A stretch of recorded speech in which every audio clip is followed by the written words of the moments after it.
Yes. Yeah, I mean, just remind me in case I... Are you ready?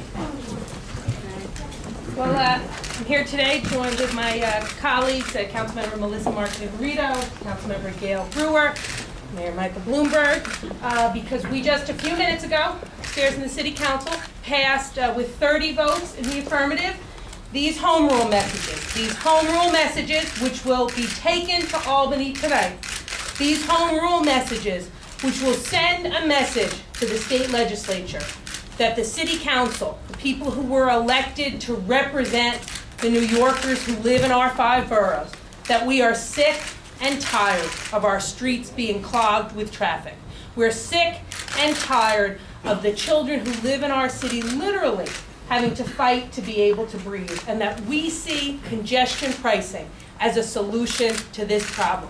And these home rule messages urge Albany not to miss this opportunity, but instead to seize this moment, to grab on to the bold plan that Mayor Bloomberg has put out.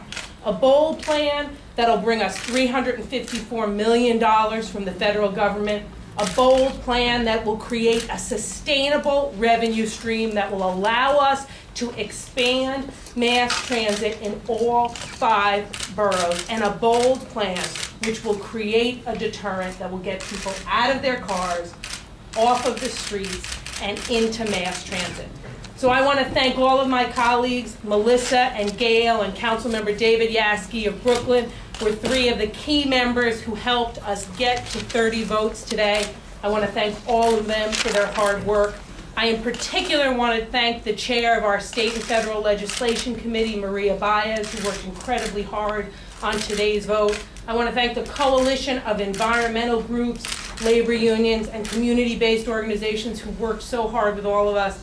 I want to thank my staff, the mayor's staff. The list is too long to thank everyone by name. And most importantly, I want to thank the mayor for a little less than a year ago having the courage to put out a plan that many, many others had passed over, thinking it would be too politically controversial. If it wasn't for his leadership on Earth Day last year, we wouldn't be here tonight with this important step forward for our city, and I'd like to call on the mayor to speak. Madam Speaker, thank you. You left one person off the list that deserves thanks, and that is you. Because I think what is clear here that Speaker Quinn's principled leadership throughout the Council's deliberations on congestion pricing shows this time, as it has in previous times, that she cares about the city, and the interests of the city come first with her.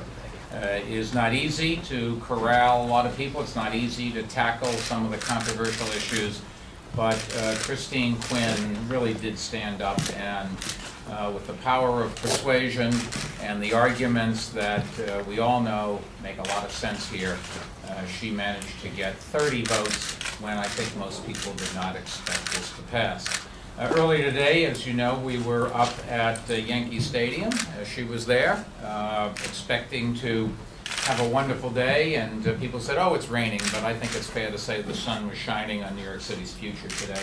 The Council has now improved the congestion pricing plan that is embodied in the amended bill that Governor David Paterson is submitting to the legislature, and as she said, it is now completely clear that congestion pricing has the strong backing of the people of New York City. It has the support of both sides of City Hall, of borough presidents and of assembly members, state senators, and members of Congress representing us in Albany and in Washington. It has the support of New York City's organized labor leaders, who today strongly urge quick action on the congestion pricing plan.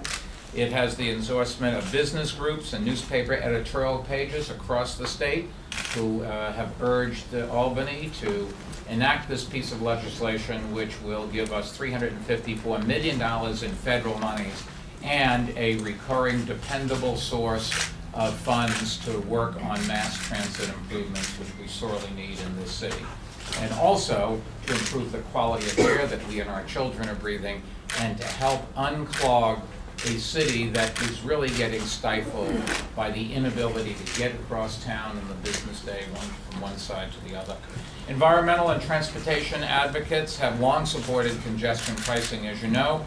and the amendments that have been added to this bill significantly strengthen it.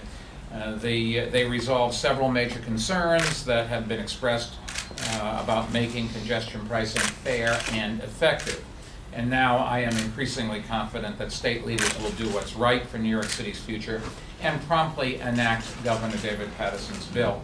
If they do, commuters in our city will be able to benefit immediately from mass transit improvements that you will see literally within months.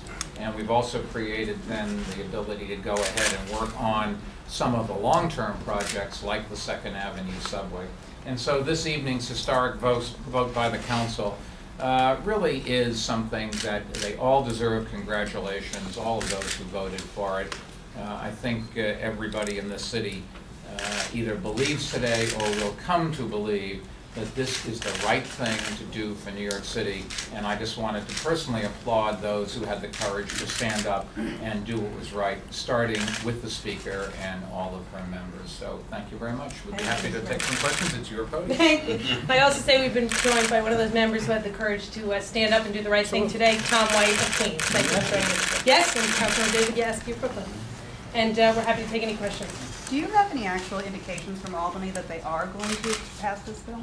Well, I can tell you I received a call from the governor and the majority leader last night, and they urged that the council move as quickly as possible, and urging that we actually do what we did today. So I thought that was a very good sign. What about Speaker Shelton? Let me answer that. There was a set of rules that the Speaker and the Majority Leader and the Governor, the previous Governor, asked us to play by. We've done exactly what the rules asked us to do. They said set up a process where representatives from all parts of the city could come together and explore different possibilities. We held public meetings. It was well covered by the press. It was open to everybody.